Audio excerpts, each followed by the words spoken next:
6 p.m. past 6 o'clock. It's time for the news. Thank you so much for joining us. Our major stories right away. Teachers across the national territory continue decrying poor working conditions for a long time now.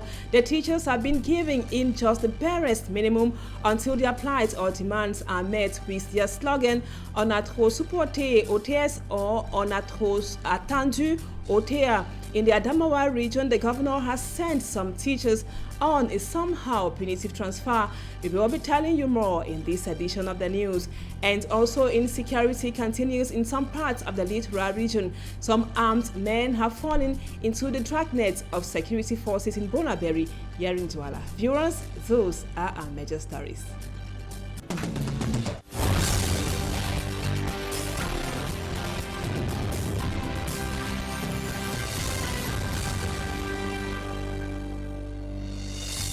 Welcome back, viewers. Thank you so much for always being with us on Equinoxe Television for the news in the English language every 6 p.m.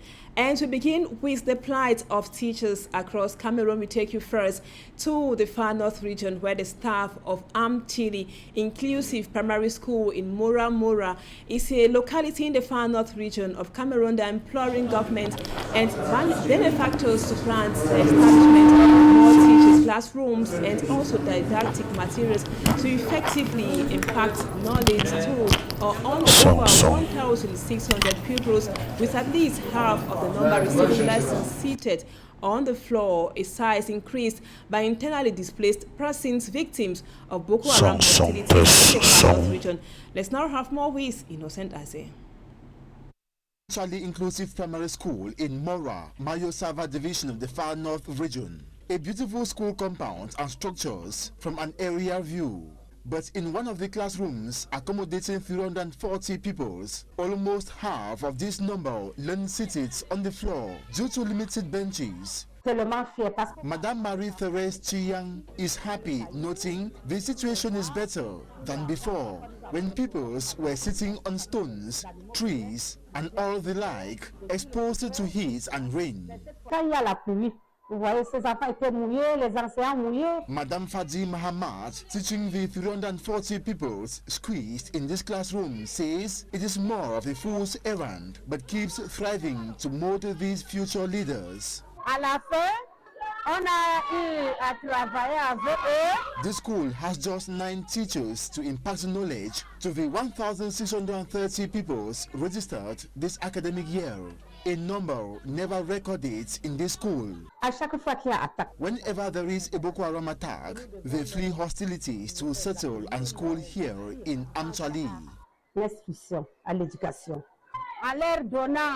Here at Amchali Inclusive Primary School, there is no discrimination or stigmatization. We teach the pupils they are brothers and sisters. We as well encourage equality. In order to decongest these classrooms for the teaching and learning process to move on smoothly, these educators implore for more classrooms, teachers, benches, tables, chairs, and didactic materials for the pupils. The few existing classrooms were constructed thanks to the efforts of the community and the multinational joint task force. And still talking about the plight of teachers in Cameroon, at least 27 teachers who are part of the OTS or Natro supported-led movement in Kaundere have been transferred to remote areas by the governor of the Adamawa region. The teachers of the government bilingual high school in Kaundere and the government technical high school in Madrock during a protest march say they won't bow to any intimidations or pressure. Immaculate Fogwe tells us more. And atmosphere at Government Bilingual High School Goundary and Government Technical Bilingual School Madrock. The teachers are decrying what they term as abusive transfer of teachers who are part of the OTS-led movement to other areas. Of recent, we have started manifesting for the fact that we don't receive our dues. And because of that, we have had our colleagues transferred all of a sudden, regionally. We think it is abusive, and we think that it is an oppression towards the teachers. We don't know what we have done. We are simply claiming our rights.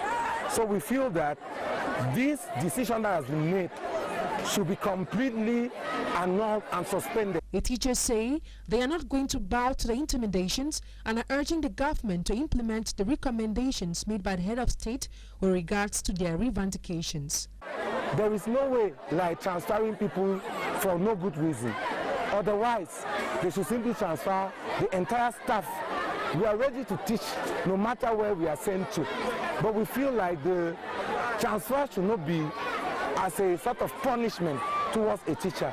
We are called on duty. We will go for our duty. Let it not be abusive. We plead the government should pay our dues. There is nothing more we are asking for. Speaking off camera, the principal of Government Bilingual High School, Gandari, says he is just executing the governor's instructions.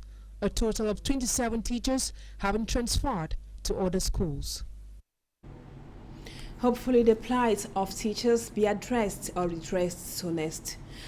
And now we talk security or insecurity in the littoral region. In the fight against the growing rate of insecurity in the city of Douala, security forces of the National Gendarmerie Company in the Douala 3 or Douala 4 area in Bonaberi have laid hands on two suspects said to have been terrorizing the local population. In their possession were guns and bullets and other arms which they used to attack and scare the local population, as Lucy Liengu Asia tells us in the report which comes up next. At the esplanade of the National Gendarmerie Company, Douala 3 Bonaberi, two suspects aged 31 and 36 who are said to have been terrorizing the population of the city of Douala. Complaint by an anonymous individual led to the launching of investigations and subsequently their arrest. First of all, we received information that there is a guy in Bonaberi who has arms and munitions. We run on the field and we catch him. And exploitation help us to take his complice. The two suspects, according to Squadron Commander Owona, attacked individuals on bikes and made away with their bags and valuable items. His complice, and after that exploitation, we have information that is a group who used to aggress many people on the bike and take them all his goods. One of the suspects, who has an Ivorian identity, is said to be an ex-military officer from the Ivorian army. Et dans le lot, nous avons un militaire ivoirien, le nommé Bakayoko Issa, qui déjà appartenait à l'armée ivoirienne et s'est réfugié au Cameroun. The two alleged bandits were presented to the State Council at the military court in Douala and held in pre-trial detention at the New Bell Central Prison. Security forces call on the population to be vigilant and also collaborate with defense forces. And Gendarmerie officials of the Fokwe Gendarmerie Brigade in the Menua division of the West region of Cameroon have been accused of conniving with bandits and individuals of the underworld. The accusations came from local inhabitants of Fokwe who staged a protest demonstration in front of the Gendarmerie Brigade with the lifeless body of a man in his 40s assassinated by hoodlums. Let's now have more with for me, Armstrong Sander. Shock and consternation at the esplanade of the National Gendarmerie Brigade in Fokwe in the Menua division of the West region of Cameroon. They are angered by the assassination of the man on the ground, popularly known in the area as General Nikita. Local sources say that he died after being stabbed in a nightclub by hoodlums. They are angry that the National Gendarmerie did not intervene even after being alerted of the attack on General Nikita.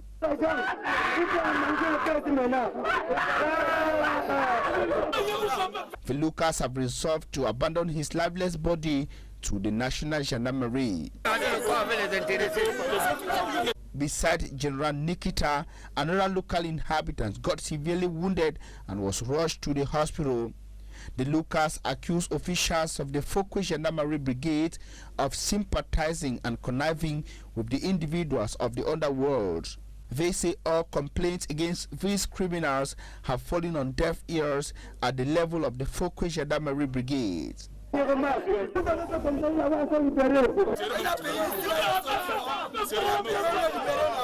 The Lucas say that they are determined to use the protest demonstration to tell higher security leaders that they are not secured in the subdivision.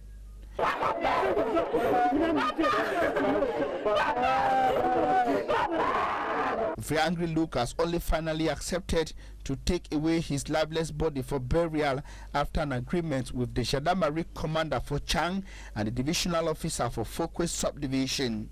Like inhabitants of Fokwe in the Mena division, local inhabitants of Tongolo and Carrefour Etodi in Yaoundé say that insecurity has taken a disturbing tone in their neighborhoods. And now we talk something else. Cameroon is losing several hundreds of billions of francs CFA to corruption annually.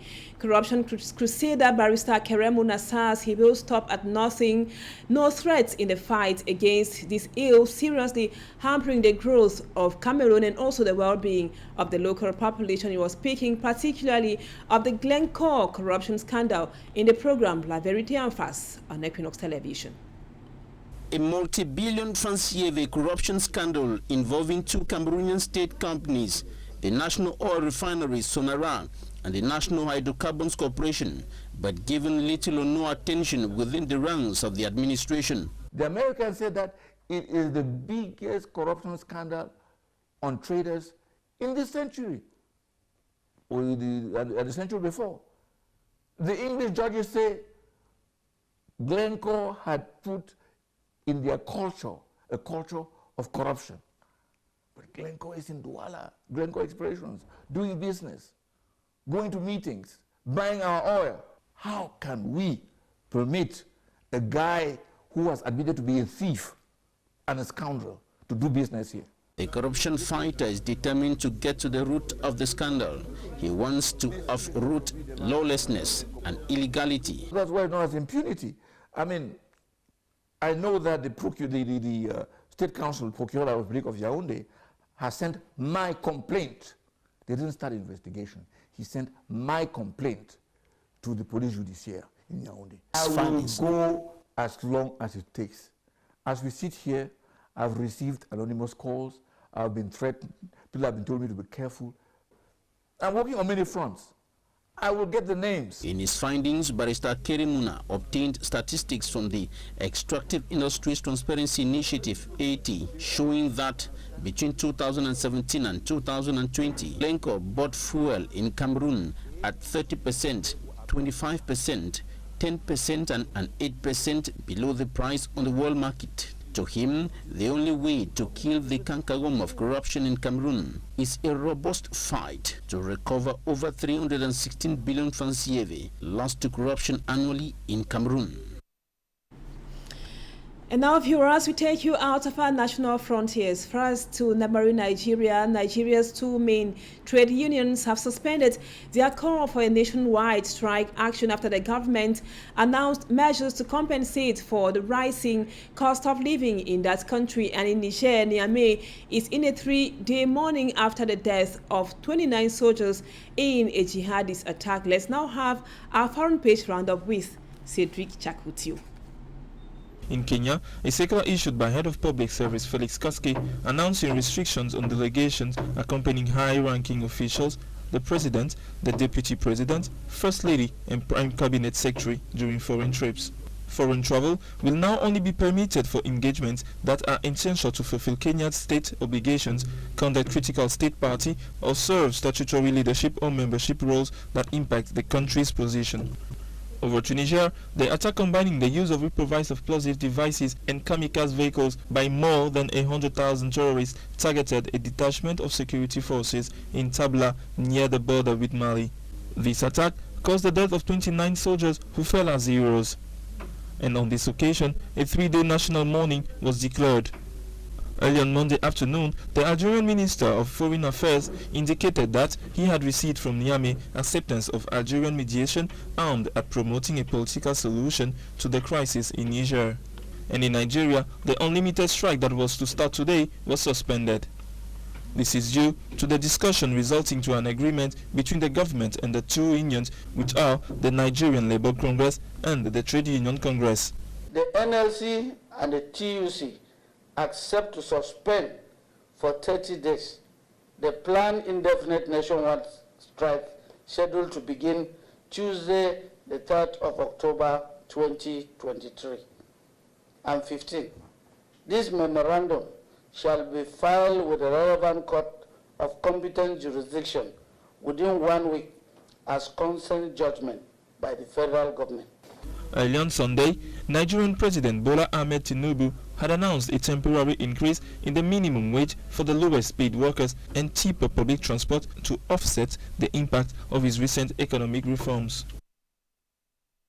And now we talk sports viewers. A political scientist who doubles as an international relations specialist, Dr. Arveng Ateba, says the match between Cameroon and Russia won't have any problems. The outing of Dr. Arveng Ateba comes when Cameroonians are asking if the suspension of Russia by FIFA and UEFA won't affect that encounter. Smart Njikan Gabriel tells us more.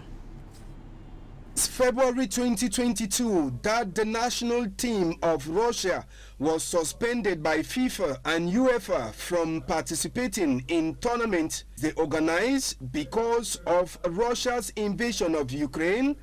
As a result of this suspension by FIFA and UEFA, the national team of Russia has had almost no one to play with them. It was a great surprise to almost every Cameroonian when the Cameroon Football Federation, FECAFOOT, announced that a friendly match will be played between the Indomitable Lions and Russia's national football team on the FIFA Friendly Day come October 12, 2023. According to a political scientist, le monde est rond comme un ballon de football, ce qui veut dire the world has taken a position that world leaders give to it. Football is part of the geopolitics and positioning of states in the world. Russia plays an important role amongst the world's most powerful states. So, a match between Cameroon and Russia is in continuation of the position Cameroon has adopted. Au sommet Afrique-Russie. Notwithstanding the suspension of Russia by FIFA and UEFA, technically, points could be gotten from the match by Cameroon in the next FIFA World Ranking. Cameroon, should be recalled, is a non-aligned country. Thus, the match between Cameroon and Russia won't have any diplomatic quacks. And now we talk business. Hundreds of youths from across Cameroon have been schooled on the courses on Forex functionalities. These will enable them amass wealth for themselves while launching the Forex Bell Academy located at Antrebi neighborhood here in the economic capital Douala. The founder, Ronnie Rostang, says the academy will equip students with good Forex trading skills. Immaculate Fogui tells us more.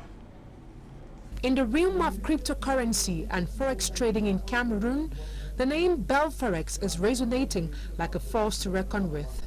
The journey that began in 2019 has been able to revolutionize the high-frequency trading platform by leaving its competitors in the dark. Bell Forex is a community of traders.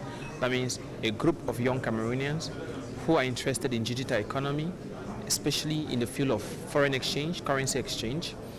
What we do is that we organize training sessions, we trade as well, and we also mentor and guide young Cameroonians on how to be profitable in the forex industry.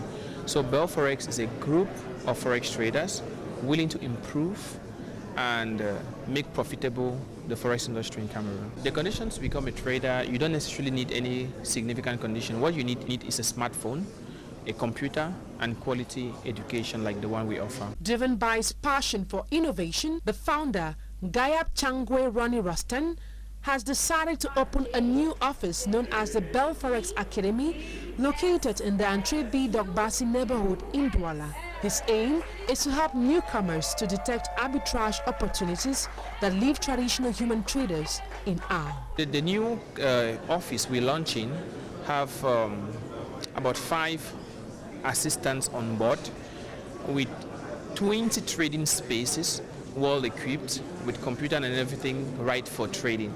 So we have a 20-seated capacity hub currently launched. Beneficiaries of this groundbreaking platform say they are satisfied with the trading skills obtained as it enables them have an alternative source of income. Okay, what motivated me to get into trading first was considering the crisis in Bamenda.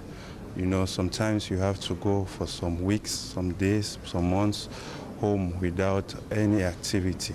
So now I needed a secondary form of income. Despite being a trader, I'm a medical personnel. They call me Dr. Frank. And I think for the youth, I will tell them it's a wonderful opportunity. And Bell Forex and crypto community is here to make the dream come true. With an unwavering determination to carve a niche in Cameroon by making transactions smooth, Bell Forex has been partnering with Equinoxe. Equinoxe is a multi-asset broker. And when I say multi-asset, I'm talking about Forex, crypto, stocks, metals, and the likes. We provide a platform where people can actually trade the Forex or financial markets online.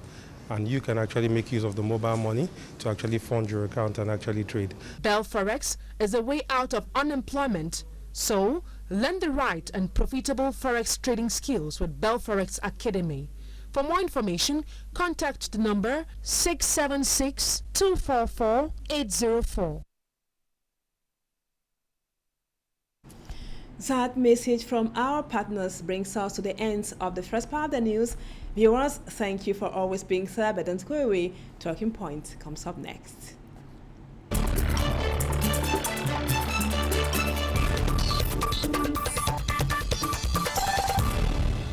Welcome back, viewers. Today we are talking about the history behind October 1.